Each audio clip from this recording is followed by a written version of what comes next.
Hello guys, ഇന്നലെ champions league night ആയിരുന്നല്ലോ. Vinicius ജൂനിയറൊക്കെ അടിച്ച് കയറി റയൽ മാഡ്രിഡ് ഒരിക്കൽ കൂടി UCL സ്വന്തമാക്കി നിൽക്കുന്ന ഒരു സാഹചര്യമാണുള്ളത്.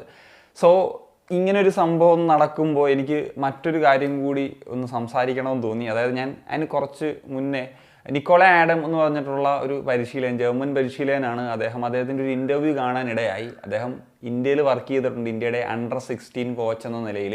അതായത് ഇന്ത്യയുടെ അണ്ടർ-17 വേൾഡ് കപ്പ് സ്ക്വാഡിൻ്റെ ഒരു കോച്ച് എന്ന നിലയിലാണ് അദ്ദേഹത്തെ നിയമിച്ചിട്ടുള്ളത്. അതും ഫിഫ ഒക്കെ ആയിട്ട് ബന്ധപ്പെട്ടാണ് അദ്ദേഹത്തെ ഇന്ത്യയിലേക്ക് വിടുന്നതും ഇന്ത്യൻ ടീമിൻ്റെ കോച്ചായിട്ടൊക്കെ വരുന്നതും. 2015-16 കാലഘട്ടത്തിലൊക്കെ ഇന്ത്യൻ ഫുട്ബോൾ ഫോളോ ചെയ്തിട്ടുള്ളവരാണെങ്കിൽ നിങ്ങൾക്ക് ഇദ്ദേഹത്തിൻ്റെ പേര് കേട്ടു, അല്ലെങ്കിൽ നിങ്ങൾക്ക് ഇദ്ദേഹത്തെ സുപരിചിതനായിരിക്കും എന്നുള്ളതാണ് ഞാൻ പ്രതീക്ഷിക്കുന്നത്. ഞാൻ ഇങ്ങനെ ഒരു പേര് കേട്ടിട്ടുണ്ട്, നന്നായിട്ട് ഫുട്ബോൾ കളിക്കുന്നൊരു ടീമാണ് ഇദ്ദേഹത്തിൻ്റെ അണ്ടറിൽ എന്നൊക്കെ ഉള്ളത് കേട്ടിരുന്നു. ഞാൻ ആദ്യമായിട്ട് ഇദ്ദേഹത്തെ മാച്ചസ് കാണുന്ന ഐ തിങ്ക് AFC അണ്ടർ-16 ചാമ്പ്യൻഷിപ്പ് 2016 ഇന്ത്യയിൽ വെച്ച് നടക്കുന്ന സമയത്താണ്. അന്ന് വളരെ ബ്യൂട്ടിഫുൾ ആയിട്ടുള്ള ഒരു ഫുട്ബോളാണ് ഇന്ത്യ അന്ന് കാഴ്ചവെച്ചത്. അതിൽ സൗദി UAE പോലത്തെ ടീമിനൊക്കെ എതിരെ നമ്മൾ ഫസ്റ്റ് ഹാഫിലൊക്കെ 2-0 ലീഡ് ചെയ്യുന്ന സാഹചര്യമൊക്കെ വളരെ അവിസ്മരണീയമായിട്ടുള്ളൊരു മൊമെൻറ്റ്സ് ആയിരുന്നു. അതും വളരെ ബ്യൂട്ടിഫുൾ ഫുട്ബോളിൻ്റെ ഒരു ബ്രാൻഡ് നമുക്ക് അന്ന് കാണാൻ സാധിച്ചിട്ടുണ്ടായിരുന്നു എന്നുള്ളതാണ്. പിന്നീട് അദ്ദേഹവും എന്തൊക്കെയോ ഒരു ഇഷ്യൂസൊക്കെ ഉണ്ടായി, ഇടയ്ക്ക് വെച്ച് പോവുകയായിരുന്നു. അണ്ടർ-17 വേൾഡ് കപ്പിൽ അദ്ദേഹം അല്ലായിരുന്നു കോച്ചിങ് സ്ഥാനത്ത് ഉണ്ടായിരുന്നത് എന്നുള്ളതാണ്. സോ നമ്മൾ ഇന്ന് സംസാരിക്കുന്ന ഒരു കാര്യം എന്ന് വെച്ച് കഴിഞ്ഞാൽ, ഇപ്പം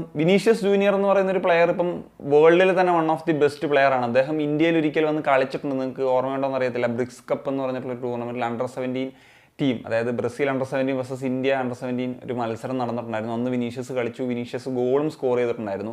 സോ പിന്നീട് വിനീഷ്യസ് നമുക്കറിയാം റയലിലേക്കൊക്കെ പോയി സംഭവിച്ചത് എന്താണെന്നുള്ളതൊക്കെ നമുക്കറിയാവുന്നതാണ്. അന്നത്തെ മത്സരത്തിൽ 3-1 എന്ന് പറയുന്നൊരു സ്കോറിലാണ് ബ്രസീൽ ജയിച്ചത്. പക്ഷേ ഒരു കാര്യം മനസ്സിലാക്കണം, ബ്രസീൽ ആദ്യം 1-0 ലീഡ് ചെയ്യുന്നു, അതിനുശേഷം 1-1 എന്ന് പറയുന്ന നിലയിലേക്ക് എത്തുന്നു. അന്ന് ഇന്ത്യക്ക് വേണ്ടി കോമൾ തട്ടാൽ എന്ന് പറഞ്ഞിട്ടുള്ള ഒരു പ്ലെയറാണ് സ്കോർ ചെയ്തിട്ടുള്ളത്. പിന്നീട് എക്സ്ട്രാ ടൈമിലേക്ക് പോയാണ് ആ ഒരു മത്സരം 3-1 എന്ന നിലയിലേക്ക് അഡീഷണൽ ടൈമിലാണെന്ന് തോന്നുന്നു ബ്രസീൽ വിജയിക്കുന്ന ഒരു സാഹചര്യത്തിലേക്ക് പോകുന്നു. ആ ഒരു മത്സരം ഞാൻ കണ്ടിട്ടുണ്ട്, നിങ്ങളൊക്കെ ഒരുപക്ഷെ പലരും കണ്ടിട്ടുണ്ടാകുമെന്ന് ഞാൻ പ്രതീക്ഷിക്കുന്നു. അന്ന് വളരെ പേരുകേട്ട ഒരു താരമായിരുന്നു കോമൾ തട്ടാൽ. ആ ഒരു മത്സരത്തിൽ ബ്രസീലിനെതിരെ സ്കോർ ചെയ്യുന്നു. പിന്നീട് പല മത്സരങ്ങളിലും അദ്ദേഹത്തിന് ആ ഒരു സ്കോർ ലിസ്റ്റിൽ, ഇപ്പോൾ AFC അണ്ടർ-16 ആണെങ്കിലും പല മാച്ചസിലാണെങ്കിലും സ്കോർ ചെയ്യുന്നത് കാണാൻ സാധിച്ചു. അതുപോലെ അണ്ടർ-17 വേൾഡ് കപ്പിൽ ആദ്യത്തെ മത്സരത്തിൽ അദ്ദേഹത്തിൻ്റെ ടെക്നിക്കൽ ക്വാളിറ്റി, അദ്ദേഹത്തിൻ്റെ ഡ്രിബിളിങ് സ്കിൽസ്, ഇതൊക്കെ കൊണ്ട് വളരെ ഒരു ഫേമസ് ആക്കിയ ഒരു പ്ലെയർ ആയിരുന്നു. ആ ഒരു മത്സരത്തിന് ശേഷം അണ്ടർ-17 ആ ഒരു സമയത്തൊക്കെ പല ടോപ്പ് ക്ലബ്സും, യൂറോപ്പിലെ ടോപ്പ് ക്ലബ്സും അദ്ദേഹത്തെ ലക്ഷ്യം വെക്കുന്നു.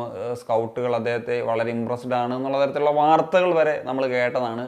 പക്ഷേ പിന്നീട് പെട്ടെന്ന് അദ്ദേഹം ഒരു ഡിസപ്പിയർ ആകുന്ന ഒരു കാഴ്ചയാണ് നമുക്ക് കാണാൻ സാധിച്ചിട്ടുള്ളത്. സോ 6 വർഷങ്ങൾക്ക് ഇപ്പുറം ഞാൻ പറഞ്ഞ പോലെ ആ ഒരു മത്സരത്തിൽ ഗോൾ സ്കോർ ചെയ്ത വിനീഷ്യസ് ജൂനിയർ ലോകത്തിൻ്റെ നെറുകയിലെത്തുമ്പോൾ കോമൾ തട്ടാൽ ഇന്ത്യൻ ഫുട്ബോളിലെ പോലും ലൈം ലൈറ്റ് ഇല്ല എന്നുള്ളതാണ്. അപ്പം ഇതുമായി ബന്ധപ്പെട്ട ആ ഇൻ്റർവ്യൂവിൽ ഖേൽനവിൻ്റെ ആഷ്നഗി ഒരു നിക്കോള ആഡത്തോടൊക്കെ ചോദിക്കുന്നുണ്ടായിരുന്നു. അപ്പം ഇതുമായി ബന്ധപ്പെട്ട് അദ്ദേഹം അങ്ങനെ സ്പെസിഫിക് ആയിട്ട് കോമളിൻ്റെ പേര് പറയുന്നില്ലെങ്കിലും പലപ്പോഴും ഈ ഒരു പ്ലേയേഴ്സിൻ്റെ, അതായത് ഒരു 16 ഏജ് കഴിഞ്ഞിട്ടൊരു 20 ഒരു ഏജിലോട്ടൊക്കെ വരുന്നൊരു സമയത്ത് ആ ഒരു ഗ്യാപ്പ് നന്നായിട്ട് കളിച്ച പ്ലെയർ ആണെങ്കിലും ഈ ഒരു സാഹചര്യത്തിൽ ആ ഒരു പ്ലെയർ ബെഞ്ചിലായി പോയി കഴിഞ്ഞാൽ അത് അവരുടെ കരിയറിലേക്ക് ബാധിക്കും. അവർ കൃത്യമായിട്ട് ഗെയിം ടൈം കിട്ടുന്ന ഒരു ഇടം ചൂസ് ചെയ്യുക എന്നുള്ള കാര്യം അദ്ദേഹം വളരെ വ്യക്തമായിട്ട് പറയുന്നുണ്ട്. ഇപ്പം അന്ന് അണ്ടർ-17 ബാച്ചിലുണ്ടായിരുന്ന പ്ലെയേഴ്സൊക്കെ പിന്നീട് ഇന്ത്യൻ ആരോസിൽ 2 വർഷമൊക്കെ കളിക്കുന്നൊരു സാഹചര്യം ഉണ്ടായിരുന്നു. അത് കഴിഞ്ഞ് ഗെയിം ടൈം കിട്ടുന്ന പല ക്ലബ്സിലേക്കും പല പ്ലെയേഴ്സൊക്കെ ചൂസ് ചെയ്യുന്ന സാഹചര്യം ഉണ്ടായി, അല്ലാതെ ചൂസ് ചെയ്തവരുണ്ട്.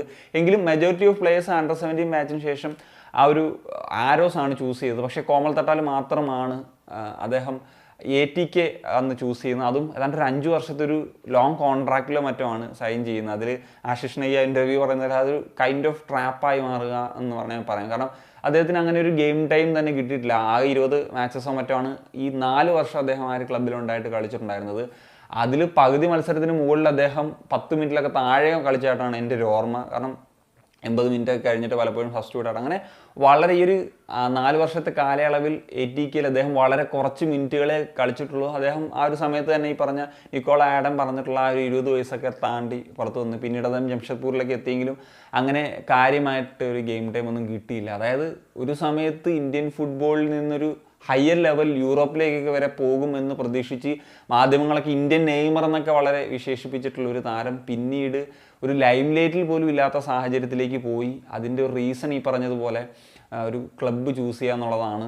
അത് വളരെ പ്രധാനപ്പെട്ട കാര്യമാണ്. ഗെയിം ടൈം കിട്ടുന്ന ഒരു ക്ലബ്ബ് ചൂസ് ചെയ്യുക. പലപ്പോഴും പല പ്ലേയേഴ്സ്, ഇപ്പോൾ ഒരു 16-17 വയസ്സുള്ള പ്ലേയേഴ്സ് ഒരു ബിഗ് എമൗണ്ട് ഓഫ് മണി എന്ന് പറയുന്നൊരു കാര്യം കാണുമ്പം, അല്ലെങ്കിൽ ചിലപ്പോൾ ഏജൻസി പ്രഷർ ആകാം, ആ പ്ലെയർ വളരെ അപ്പം ആ ഒരു ഡിസിഷൻ മേക്ക് ചെയ്യാനുള്ള മെച്യൂരിറ്റി വന്നിട്ടുണ്ടായില്ല. അങ്ങനെ പല കാരണങ്ങൾ കൊണ്ട് ഒരു പ്ലെയേഴ്സിൻ്റെ കരിയറൊക്കെ നശിക്കുന്ന സാഹചര്യം നമ്മൾ കണ്ടിട്ടുണ്ട്. അപ്പോൾ അതിനൊരു ഇരയായിട്ട് തന്നെയാണ് നമ്മൾ കോമൽ തട്ടാലിനെയും പറയേണ്ടത്. പിന്നെ നിക്കോള ആഡം ആ ഒരു ഇൻ്റർവ്യൂവിൽ മറ്റൊരു പ്ലെയറെ പറ്റി എടുത്ത് പറയുന്നത് അമർജിത് സിംഗിനെയാണ്. അമർജിത് സിംഗ് ഒരു കംപ്ലീറ്റ് പ്ലെയർ എന്ന നിലയിലേക്കാണ് പറയുന്നത്. അദ്ദേഹം യൂറോപ്പിലെ പല ലെവലിലോ കളിക്കാനുള്ള ക്വാളിറ്റി ഉള്ളതായിട്ടും പറയുന്നുണ്ട്. അമർജിത് സിംഗിൻ്റെ സാഹചര്യത്തെ പറ്റിയത് അദ്ദേഹം ആദ്യം നാഷണൽ ടീമിൽ വരെ വന്നതാണ്. എനിക്കൊന്ന് ISL കളിക്കുന്നതിന് മുമ്പ് സ്റ്റീം മാച്ച് വളരെയധികം പ്രശംസിച്ച പ്ലെയറാണ്. പക്ഷേ ജംഷഡ്പൂരിലാണ് പിന്നീട് കളിച്ചത്. ആദ്യം നന്നായിട്ട് കളിച്ചാണ്, പിന്നെ അദ്ദേഹത്തിന് ഒരു ഇഞ്ചുറി പറ്റി. പിന്നെ അദ്ദേഹം പറഞ്ഞ പോലെ പല ക്ലബ്സിലും സ്ട്രഗിൾ ചെയ്യുന്ന, ഗെയിം ടൈമിന് പോലും സ്ട്രഗിൾ ചെയ്യുന്ന ഒരു സാഹചര്യത്തിലേക്ക് പോയി എന്നുള്ളതാണ് നമ്മൾ കണ്ടിട്ടുള്ളത്. ഇതുപോലെ പല സാഹചര്യങ്ങളും പല പ്ലേയേഴ്സിനും ഉണ്ടായിട്ടുണ്ട്. ഇപ്പം ഞാൻ പറഞ്ഞല്ലോ, പല പ്ലേയേഴ്സും ആരോസൊക്കെ ചൂസ് ചെയ്തപ്പോൾ പലർക്കും നന്നായിട്ട് ഗെയിം ടൈം കിട്ടി. പിന്നീട് ചൂസ് ചെയ്യുന്നതാണ് ഒരു ഫാക്ടർ. ഇപ്പം അന്ന് ലൈംലൈറ്റിൽ അല്ലെങ്കിൽ വളരെ ഇതായിട്ട് കേട്ട പേരുകളായിരുന്നു ജിതേന്ദ്ര സിംഗ്, അമാൻ ഛേത്രി, അങ്ങനെ കുറേ പ്ലേയേഴ്സൊക്കെ ഉണ്ടായിരുന്നു. അപ്പോൾ പല പ്ലേയേഴ്സും പിന്നീട് ഡൗൺ ആയിപ്പോയി. എന്നാൽ ഈ പറഞ്ഞതുപോലെ അപ്പുയെയും ജീക്സൺ സിംഗും ഒന്നും അങ്ങനെ ഒരു വലിയ രീതിയിൽ കേട്ട പേരുകളായിരുന്നില്ല. എന്നാൽ അവരാണെങ്കിൽ പിന്നീട് അവരുടെ കരിയർ ബിൽഡ് ചെയ്ത് നാഷണൽ ടീമിൻ്റെയൊക്കെ ഒരു ഫസ്റ്റ് ചോയ്സസ് എന്ന ലെവലിലോ അതുപോലെ ഹൈ പെയ്ഡ് പ്ലേയേഴ്സ് എന്ന ലെവലിലൊക്കെ മാറാൻ സാധിച്ചു എന്ന് പറയുന്നത് അവരെടുത്തിട്ടുള്ളൊരു ഡിസിഷനാണ്. അവർക്ക് ആ ക്ലബ്സിൽ നിന്ന് കിട്ടിയിട്ടുള്ള ഗെയിം ടൈമാണ്. ഇപ്പം അപ്പുയുടെ കാര്യമൊക്കെ എടുത്തു കഴിഞ്ഞാൽ ആരോസിന് ശേഷം അദ്ദേഹം നോർത്ത് ഈസ്റ്റിൽ വന്നു, 2 നല്ല സീസൺസ് എമർജിംഗ് പ്ലെയർ ആയിട്ട് വന്നു. പിന്നീട് ഒരു ഹൈ സാലറി കൊടുത്ത് തന്നെയാണ് മുംബൈ സിറ്റി സ്വന്തമാക്കുന്നത്. ആ സമയത്ത് അദ്ദേഹത്തിന് ഉറപ്പായിട്ടും ആ ഒരു മുംബൈയിൽ ഒരു പ്ലേസ് ഉണ്ടാകുന്ന സാഹചര്യത്തിലാണ് അദ്ദേഹം മുംബൈയിലേക്കുള്ളൊരു മൂവ് നടത്തുന്നത്.